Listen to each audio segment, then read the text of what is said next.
யார் மந்திரவாதி? ஓம் சாந்தி. குழந்தைகளோ, அதாவது பிராமண குழந்தைகள் மம்மா மற்றும் பாபாவை பின்பற்ற வேண்டும். ஏனென்றால் அவர்களது சிம்மாசனத்தில் அமர வேண்டுமென்றால் அவர்களை பின்பற்ற வேண்டும். அவர்களை பின்பற்றினால் இளவரசன் இளவரசியாக ஆகிவிடுகின்றோம். தந்தையோ இப்பொழுது இப்படிப்பட்ட கர்மத்தை நமக்கு கற்பிக்கின்றார். சதா காலத்திற்கும் சுகமுடையவர்களாக இருப்பீர்கள் என்று அவர் சொல்கின்றார்.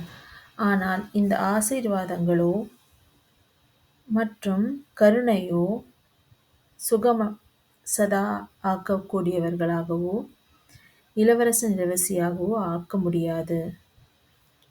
இந்த ஆசீர்வாதங்கள் மற்றும் கருணையினால் மட்டுமே முன்னேற முடியாது. நாம் மம்மா பாபாவை பின்பற்ற வேண்டும் மற்றும் அவரின் தந்தையின் வழிப்படி நாம் நடக்க வேண்டும்.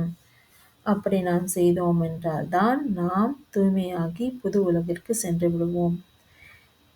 பின் ஏன் தந்தை மந்திரவாதி என்று சொல்கின்றோம் என்றால் அவர் அப்படிப்பட்ட மந்திரவாதியாக இருக்கின்றார். அதாவது முழு உலகத்தையுமே மாற்றக்கூடிய மந்திரவாதியாக இருக்கின்றார்.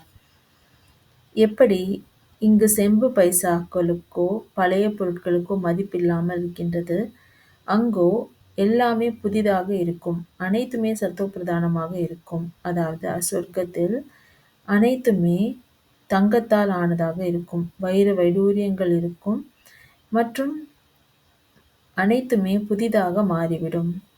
இப்படிப்பட்ட பழையதிலிருந்து புதியதாக மாற்றும் மந்திரவாதி ஒருவரே ஆவார். எவ்வளவு அதிசயமாக இருக்கின்றது.